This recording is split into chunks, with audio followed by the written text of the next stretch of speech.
Oke, selamat pagi. Salam sejahtera untuk kita semua. Salam sehat.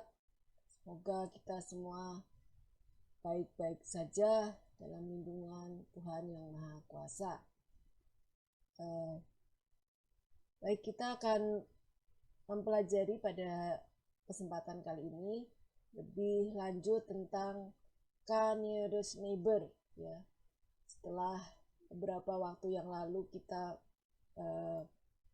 belajar tentang bagaimana algoritma dari nearest neighbor, ya, kita akan lebih lanjut mempelajari hal-hal yang timbul, ya, dari algoritma KNN ini. Ada banyak hal yang terjadi dalam setiap stepnya, ya, mulai dari pemilihan K, bagaimana melakukan menentukan voting, kemudian juga menentukan nilai dari distance, ya, banyak hal yang perlu digali lebih lanjut. Baik, ini adalah outline-nya. Kita akan review kembali algoritma KNN, kemudian hal-hal penting apa dalam KNN yang perlu kita perhatikan. Ya, seperti telah kita pelajari sebelumnya, ada berbagai macam algoritma klasifikasi.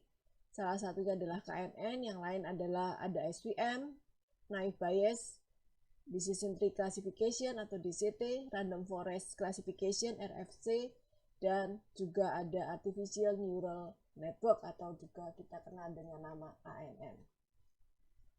Oke, ini adalah algoritma KNN secara umum. Ya, kita tentukan nilai K, nilai kelas neighbor-nya, berapa jumlah K-nya, kemudian hitung jarak data baru, testing data dengan semua data yang ada, kemudian urutkan jaraknya, dan cari K buah data yang memiliki jarak terdekat dengan data baru. Kalau K-nya 3, maka kita akan cari data terdekatnya 3. Ya, kemudian lakukan voting, mana yang lebih banyak, kemudian kelas voting yang tertinggi akan kita jadikan kelas label untuk data kita yang baru. Ya, dari setiap step ini ada hal-hal yang perlu kita perhatikan, ya. Untuk yang kali ini kita akan lihat bagaimana nomor 1, nomor 3, dan nomor 4 terutama. Kemudian nanti untuk yang nomor 2, ya, nomor 2 kita akan coba menghitung jarak dengan metode yang lain.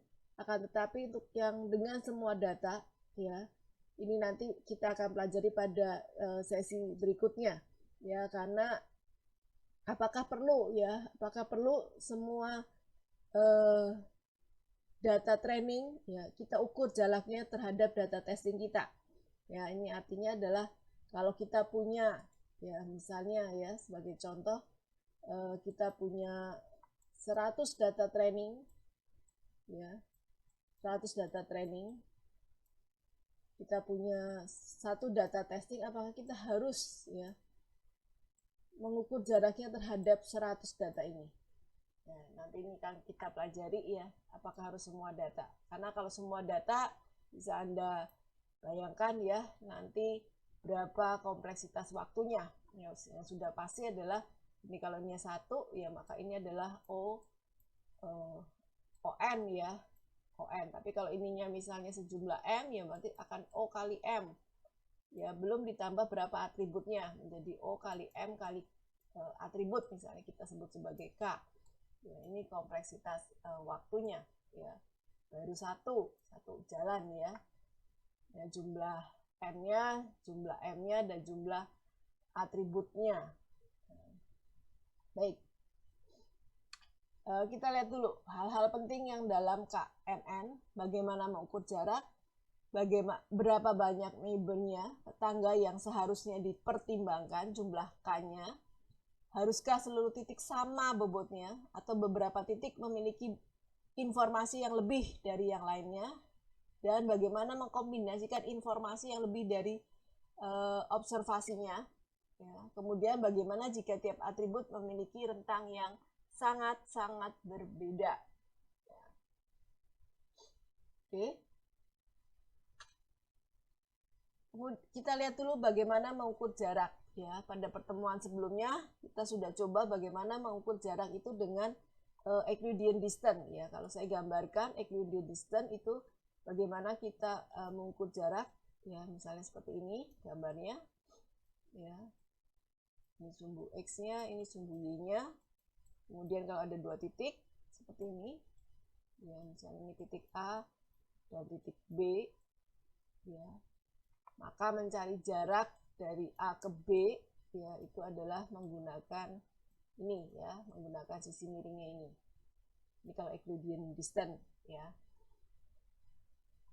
XI min YI dikuadratkan ditambahkan ya sejumlah atributnya, sejumlah n-nya ya. Kemudian ini Euclidean distance itu baik ya untuk yang small dimension, kalau kurang dari 5 gitu ya. Tapi kalau nanti sudah banyak dimensinya, nah ini perlu kita pertimbangkan lagi. Misalnya dimensinya ada 100, apakah harus menggunakan Euclidean distance atau bisa menggunakan jarak yang lain.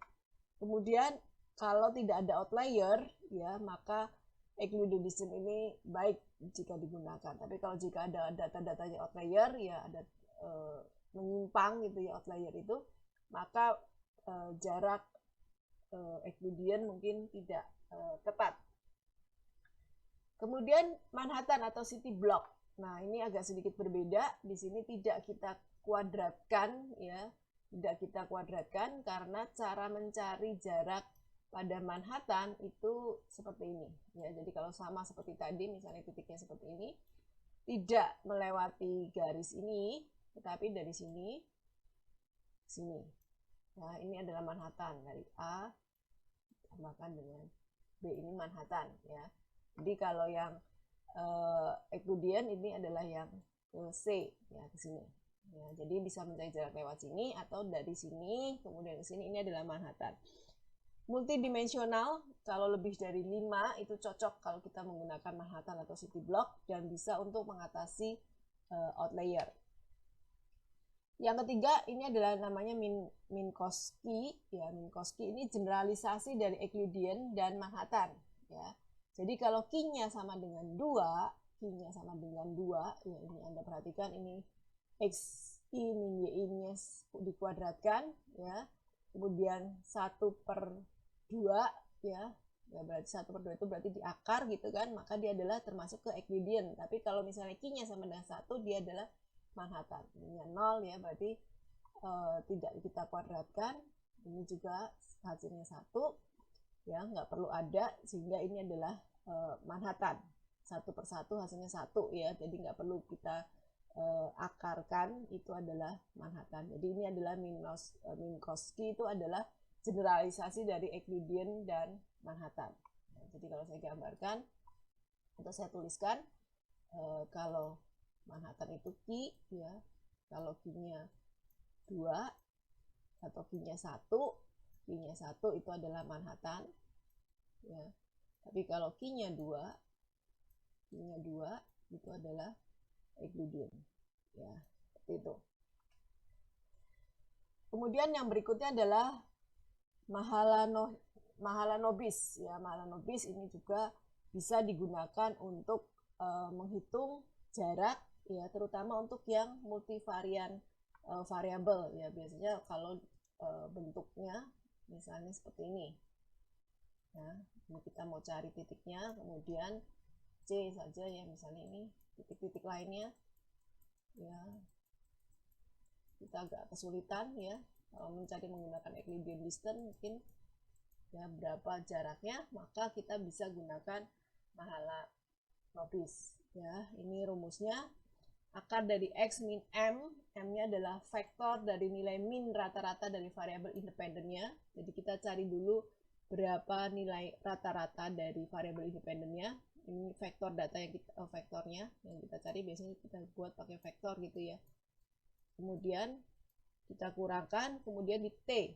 Di T ini ada di transpose, vektor yang harus kita transpose ya. Jadi setelah dikurangi kemudian kita transpose, kemudian dikalikan dengan inverse covariant matrix dari variabel independennya. C-1 adalah inverse-nya dari covariant matrix, kemudian dikali dengan X min M. Ini juga sama vektor data dikurangi dengan vektor nilai rata-ratanya. Nah, ini rangkumannya ya, bisa Anda lihat tadi yang sudah saya jelaskan. Ada Euclidean, Manhattan, Minkowski, dan Mahalanobis ya. Nah, sekarang berikutnya, setelah mengukur jarak, yang mungkin perlu juga dipertimbangkan adalah jumlah K-nya ya. Jumlah K-nya berapa yang optimal ya. Kalau K-nya terlalu kecil, ini akan sensitif terhadap noise. Tapi kalau K-nya terlalu besar, neighborhood-nya itu dapat mencakup titik-titik dari kelas yang lain. Jadi kalau K-nya kecil ya, ini sangat rentan terhadap noise, dia mau di titik yang mana ya. Misalnya ini A, B, C gitu ya.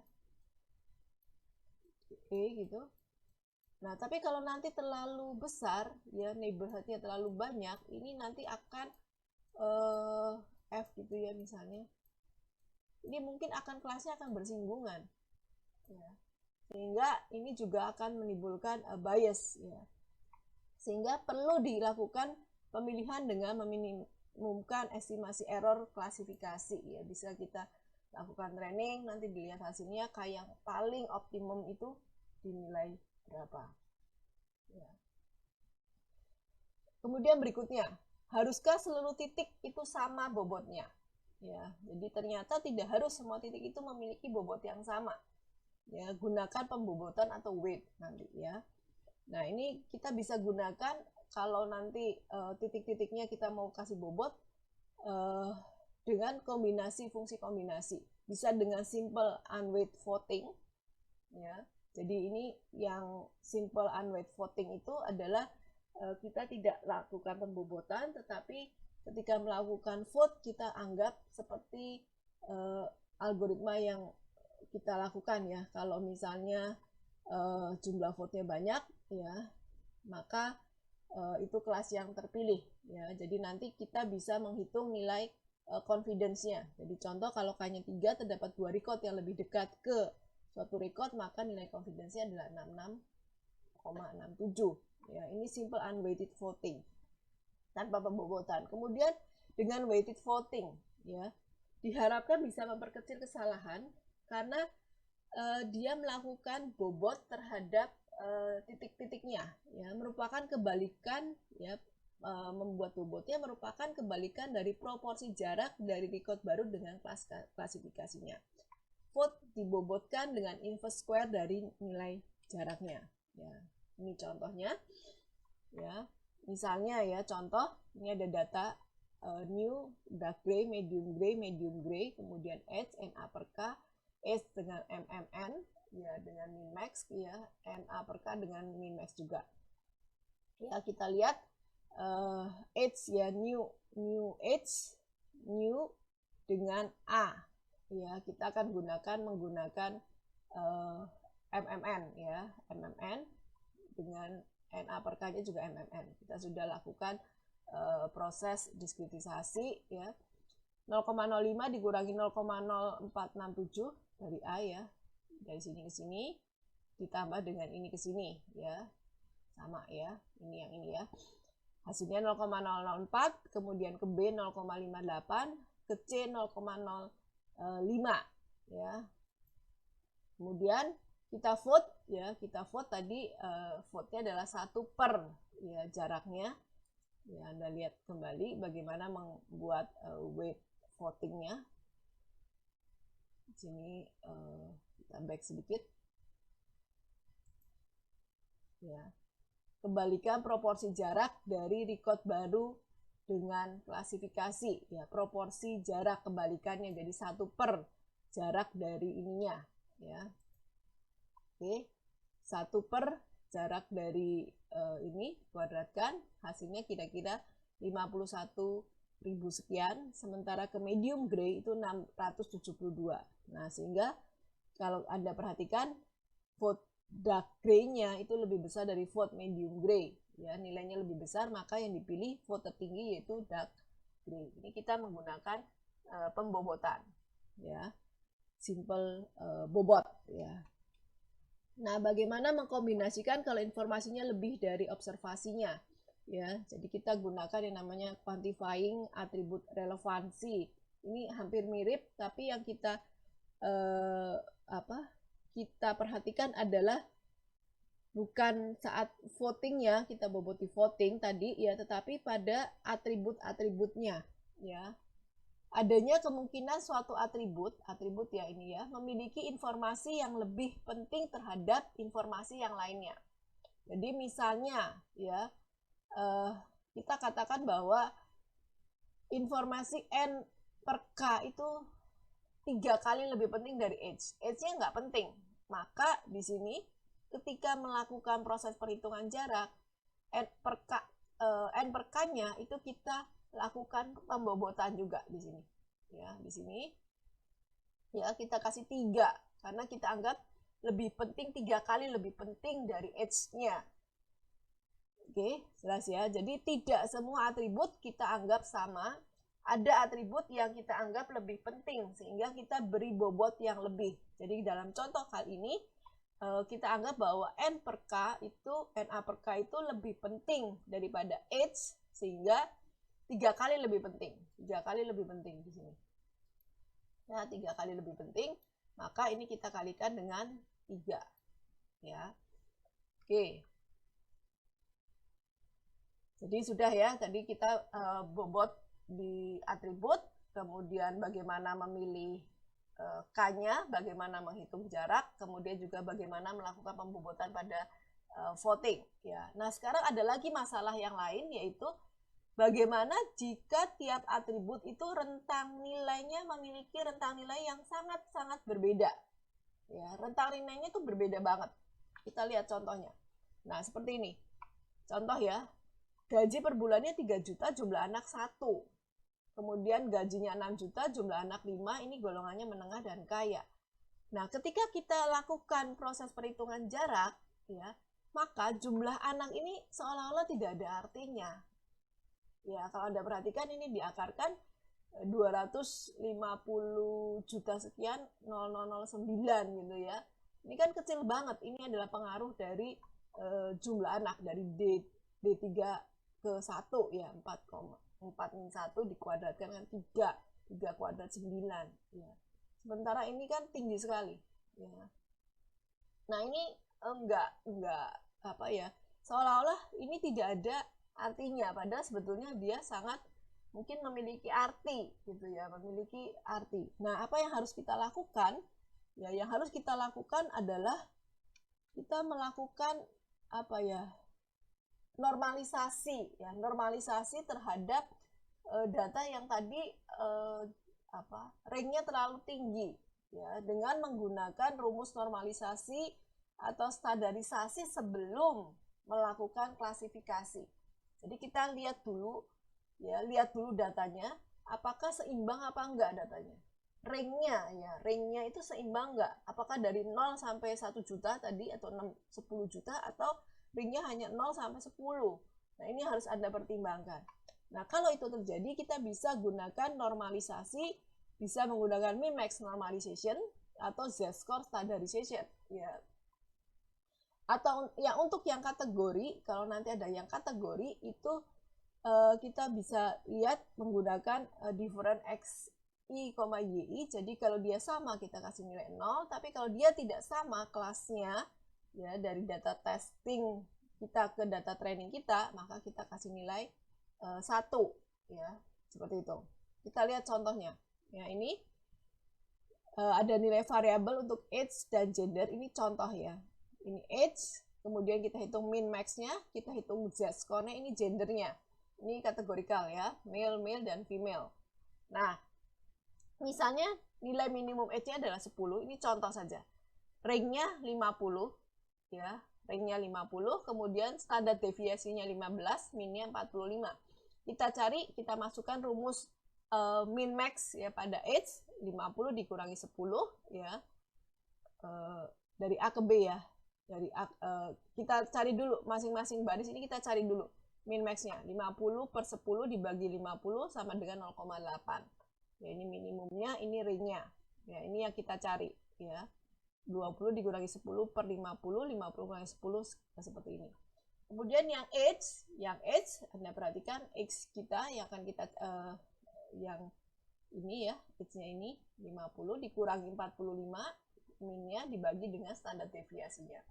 Ya, jadi ini Anda perhatikan lagi atau kita perhatikan lagi rumusnya. Ya, ini ya. Kalau yang z-score X dikurangi min-nya dibagi dengan standar deviasinya. Ya, ini X bintang X yang baru, ya, X yang baru. Ya, X dikurangi min dibagi standar deviasinya. Kalau yang min max itu dikurangi X dikurangi min X-nya dibagi dengan jumlah ring-nya, ya, maksimum dikurangi jumlah minimumnya. Ya, jadi kalau ini 50 dikurangi 45 dibagi 15, 50-nya dari sini ya, H-nya dikurangi 45 min-nya dibagi dengan standar deviasinya. Rumusnya sama, tinggal Anda ganti titiknya ini. Sudah, kita cari H dengan min max, H dengan z-score. Nah, kita cari dulu dengan tanpa min max ya. Jadi ini H-nya yang tanpa min max dari A ke B dan dari A ke C gitu ya. 50 dikurangi 20 dikuadratkan ditambah 0 kuadrat. 0 kuadrat dari mana? Dari sini ya. Karena ini adalah kategorikal ya tadi. Kalau dia sama maka dia berhasil 0, tapi kalau dia nanti berbeda ya, ini kan sama mil maka 0 kuadrat. Tapi kalau dari A ke C, ini kan berbeda nih ya, maka dia adalah diberi angka 1. Nah, dari hasil ini 1 dan 30 kita bisa lihat bahwa A itu lebih similar ke C dibanding ke B. Kenapa demikian? Karena jaraknya lebih dekat ke C ya. A itu lebih dekat ke C jaraknya yang hanya 1 dibandingkan dengan ke B yang jaraknya 30. Maka kita katakan A lebih similar. Ya. Nah, kita gunakan min max dengan z-score. Bagaimana hasilnya? Cara menghitung jaraknya sama. Diperoleh ya setelah kita hitung dengan menggunakan akar tadi yang seperti tadi. Hasil A ke B-nya adalah 0,6, dari A ke C-nya itu 1. Anda perhatikan mana yang lebih dekat? Yang lebih dekat adalah yang ke B ya. 0,6 dengan 1 itu lebih dekat ke 0,6. Oke. Ya. Jadi ini 0,6 dengan 1. Berarti kan lebih dekat ke 0,6 sehingga pasien B itu lebih mirip ke A. Ya, kalau dia kasusnya di pasien ya. Nah, kalau kita menggunakan z-score, kita lihat jarak dari A ke B-nya sama dengan 2, jarak dari A ke C-nya sama dengan 1, diperoleh bahwa pasien C itu lebih mirip ke pasien A. Ya. Nih, ya. Nah, kalau kita perhatikan ya, mirip ke siapa sih? Pasien A itu tadi ya, pasien A. Jadi kalau yang normal, saya sebut normal gitu ya, itu mirip ke, kita lihat lagi ya datanya, kita back sedikit, yang normal Anda perhatikan mirip ke C, ya mirip ke C. Oke, mirip ke C. Ini yang normal mirip ke C ya, A mirip ke C, A mirip ke C. Kemudian kalau menggunakan min max, mm di sini, A-nya malah mirip ke B. Ya. Kemudian kalau yang z-score, A-nya malah mirip ke z-score ya, mirip ke C. Ya. Nah, di sini dari hasil percobaan ini kita bisa katakan bahwa terjadi penyimpangan ya, sering terjadi. Ya, sering terjadi penyimpangan kita kalau menggunakan normalisasi menggunakan min max ya. Harusnya kan kalau yang ini kan ketemunya sama nih C, tapi yang min max itu ketemunya malah ke B ya, seperti itu. Jadi kalau terlalu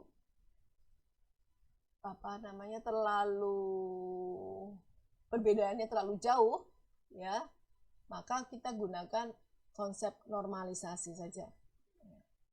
Oke, itu yang bisa disampaikan. Jadi sebagai kesimpulan,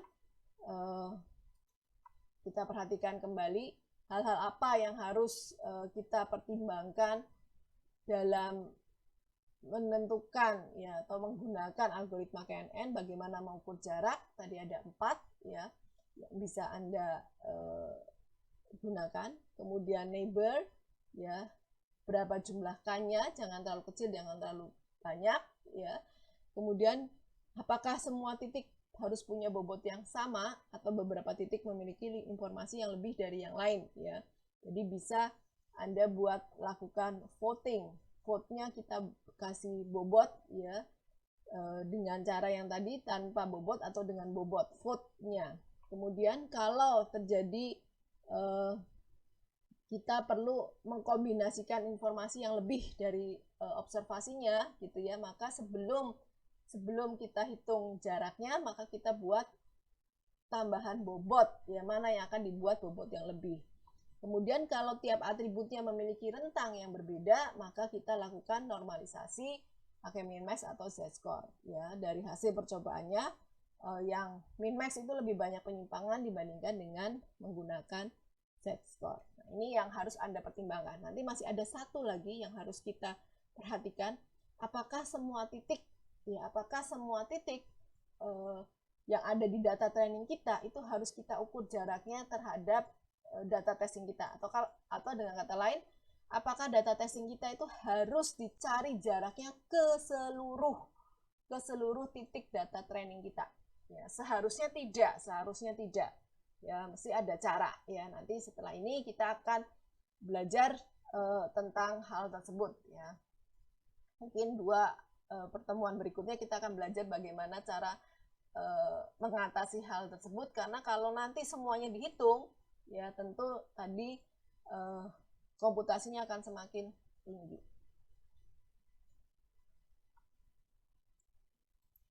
Oke, baik, terima kasih untuk perhatiannya. Sesi ini saya cukupkan sampai di sini. Semoga bisa bermanfaat ketika kita menggunakan algoritma dari KNN. Terima kasih.